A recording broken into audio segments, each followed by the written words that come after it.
Hello दोस्तों, आपका स्वागत है एक और नई वीडियो में।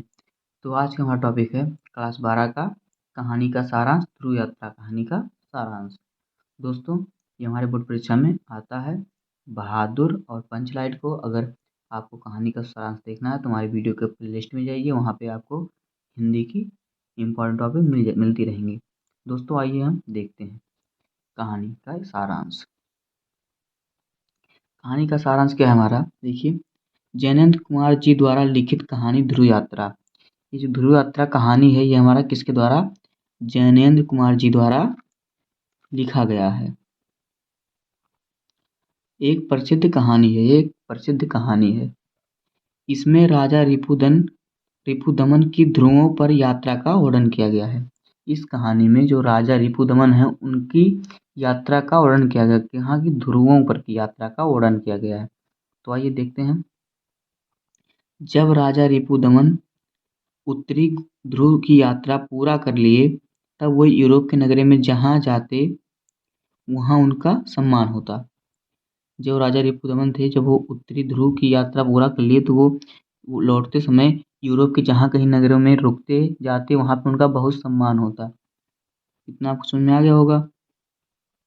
इस खबर को सुनकर उनकी प्रेमिका उर्मिला प्रसन्न हो गई।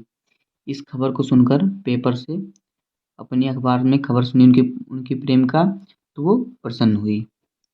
लौटते समय राजा रिपुदमन आचार्य मारुति से मिलने गए। किससे? आचार्य मारुति से मिलने गए। वहाँ उन दोनों में काफ़ी देर तक बात हुई। किसमें बात हुई? राजा रिपुदमन में और आचार्य मारुति में। आगे देखिए हमारा क्या है। काफ़ी देर तक बात हुई। रिपुदमन विवाह को बंधन मानता था। वो यह मानता था कि अगर किसी से शादी कर लूँगा तो उसके उसके अंडर में बंध जाऊँगा या उसके बस में होना पड़ेगा, उसका बात मानना पड़ेगा। किंतु प्रेम से इनकार नहीं करता था। वह उर्मिला से प्रेम करता था, इसलिए वह शादी से इनकार नहीं करता था। उर्मिला उसकी प्रेमिका और उसके बेटे की माँ है। बिना शादी किए हुए वह उसके बेटे की माँ बन गई थी। यह बात सिर्फ उर्मिला को और रिपुदमन को पता था। यह बात उसके अलावा और कोई नहीं जानता था। रिपुदमन उर्मिला से कहता है कि वह अब पारिवारिक जीवन में शामिल होना चाहता है, अर्थात वह शादी करना चाहता है। इससे? उर्मिला से। उर्मिला से रिपुदमन क्या करना चाहता है? शादी करना चाहता है। यही तो है पारिवारिक जीवन में शामिल होना। पर उर्मिला इनकार कर देती है। उर्मिला उससे शादी से इनकार कर देती है। क्यों? ये देखते हैं। और कहती है कि आपको अभी दक्षिणी ध्रुव पर विजय प्राप्त करना है, यानी दक्षिण ध्रुव की यात्रा करना है। आइए आगे देखते हैं। आचार्य मारुति राजा रिपुदमन को बताते हैं कि उर्मिला जो है वो उनकी सगी पुत्री है। किसकी पुत्री है? मारुति की, आचार्य मारुति की सगी पुत्री है उर्मिला। इसे विवाह करके साथ रहना चाहिए। ये मेरी पुत्री है, आप इसे विवाह करके इसके साथ रहिए और इसको भी रहना चाहिए आपके साथ। उर्मिला किसी की बात नहीं मानी। वह किसी की बात नहीं मानी। वह बोली कि तुम्हें आपको दक्षिण ध्रुव की यात्रा करना है, उसके बाद ही हम लोग शादी करेंगे। आइए आगे देखते हैं। अंततः रिपुदमन दक्षिणी ध्रुव पर जाने के लिए तैयार हो गया। वह दक्षिण ध्रुव की यात्रा करने के लिए वह राजी हो गया, तैयार हो गया। किंतु तीसरे दिन उर्मिला ने अखबार में पढ़ा कि राजा रिपुदमन ने आत्महत्या कर ली।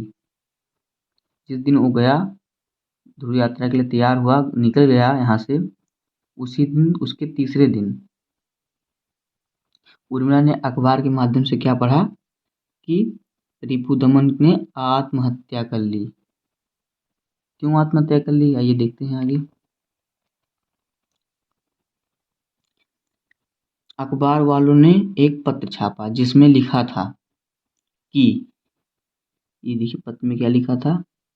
अखबार वालों ने जो पत्र छापा उसमें देखिए क्या लिखा था। मैं किसी के वचन को पूरा करने जा रहा था। जो ये था, राजा रिपुदमन जो थे वो अपनी जो प्रेमिका है उर्मिला के वचन को पूरा करने जा रहे थे। उसी ने तो कहा था कि दक्षिण ध्रुव की यात्रा आपको करना पड़ेगा, उसके बाद ही हम लोग शादी करेंगे। तो ये देखते हैं। ध्रुव पर भी बचना नहीं था। उस यात्रा पर भी इन्हें बचना नहीं था। इनकी मृत्यु पक्की थी उन्हें लगता था, और अब भी नहीं बचूंगा। भगवान मेरे प्रेमिका और मेरे कार्य को और आत्मा की रक्षा करें। और ये उसने पत्र में लिखा था और आत्महत्या कर लिया था। इतना उसने क्या इसमें लिखा था, पत्र में। दोस्तों, अगर आपको वीडियो पसंद आया हो तो वीडियो को लाइक कर दीजिए, चैनल को सब्सक्राइब कीजिएगा। बस इतना ही हमारा ध्रुव यात्रा का कहानी का सारांश समाप्त हो जाएगा। दोस्तों, अगर आपको वीडियो पसंद आया हो तो वीडियो को लाइक कीजिए और शेयर कीजिए और चैनल को सब्सक्राइब कीजिए। मिलते हैं किसी नेक्स्ट वीडियो में, तब तक के लिए धन्यवाद। जय हिंद, वंदे मातरम।